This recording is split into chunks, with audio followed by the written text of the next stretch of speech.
E aí pessoal, vamos continuar os estudos sobre isomeria óptica, tá bom? E hoje vamos falar de casos especiais. Eu dividi essa aula em duas partes, pois temos dois casos importantes, tá bom? A serem analisados. Então a gente vai ficar com o primeiro caso na aula de hoje. Toda molécula com carbono assimétrico ou quiral, ela terá um isômero óptico, mas há algumas moléculas, tá ok? Que não apresentam carbono assimétrico e mesmo assim são assimétricas, elas apresentam um eixo de assimetria, tá ok? Elas não são simétricas e aí vão apresentar isomeria óptica, tá ok? Vão ter atividade óptica, assim como uma molécula que tem carbono quiral. Então, muita atenção nesses casos, para que você analise ele de forma bem analítica, bem específica, para não achar estranho quando tu vê isso em uma questão ou em alguma situação. Tá bom? O primeiro caso ele trata dos compostos alênicos ou dienos acumulados. Normalmente é conhecido como dienos acumulados, tá ok? Então preste atenção aqui nesse nome, que daqui a gente já dá para tirar algumas conclusões. O "en" significa o infixo, né, que significa insaturação, tá bom? A ligação dupla. O "di" significa duas ligações duplas em um mesmo composto, essa classe lá dos hidrocarbonetos. Mas aqui no caso está voltada aos compostos orgânicos. Então, dienos acumulados em um mesmo carbono, como esse daqui, ó, eu vou ter duas duplas ligadas a ele, tá bom? Os dienos acumulados ou alcadienos acumulados apresentam duas duplas no mesmo carbono. E se houver a situação em que X e Y, esses dois ligantes aqui, ó, a esse carbono, forem diferentes e A e B também forem diferentes, então não vai ter plano de simetria. Tá bom? O que é isso? A molécula, portanto, não será assimétrica. O que é não ter esse plano de simetria? Se você traçar um eixo imaginário no centro da molécula, tá? Você imagina ela aqui cortada ao meio, tu percebe que o lado direito e esquerdo eles não são iguais, tá bom? Do lado direito tem uma certa característica, que é os ligantes A e B, e do lado esquerdo tu tem os ligantes X e Y.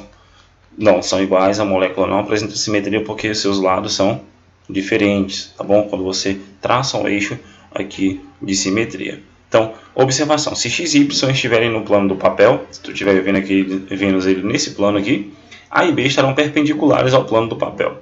A gente vai ver isso no próximo slide, que vai mostrar a questão dessas ligações estarem perpendiculares ou não, tá bom? Então, acompanha aí.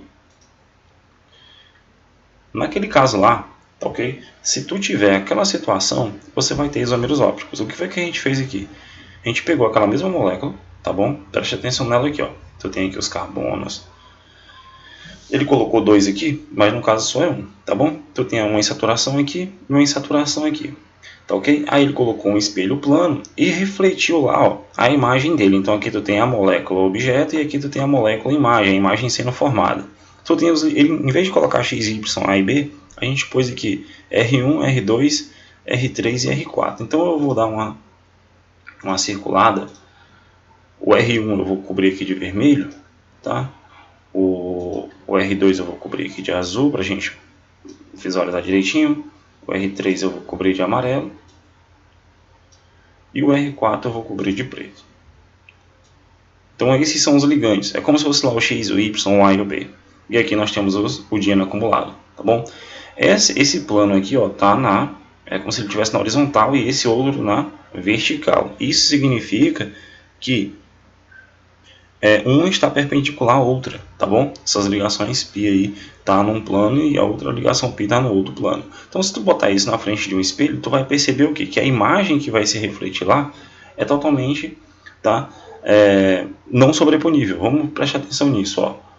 Tu tá vendo que quando tu bota isso na frente do espelho, a primeira coisa que vai aparecer lá é o que está na frente do espelho aqui, que é o grupo R3, ó. Então eu vou marcar ele aqui em amarelo, tá bom?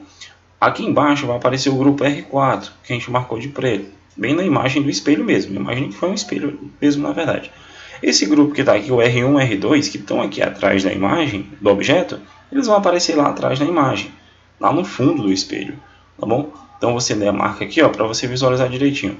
Esse grupo que a gente marcou em azul, o R2, que pode ser qualquer ligante, ele ficou lá atrás do papel. Então, uma é a molécula objeto, que é essa daqui, e a outra é a imagem dela. Se tu pega essa molécula, tirar ela daqui e tentar sobrepor aqui em cima, colocar ela em cima dessa outra, não vai encaixar, porque esses grupos aqui, ó, vão tender a encaixar aqui e eles não são iguais, tá bom? Então são imagens não sobreponíveis e no caso eles formam isômeros ópticos, tá ok? São um par de enantiômeros. Essa molécula aqui e a imagem dela são moléculas distintas no caso, tá bom? Elas são isômeros ópticos, tá ok? Então elas desviam o plano da luz de forma diferente, ok?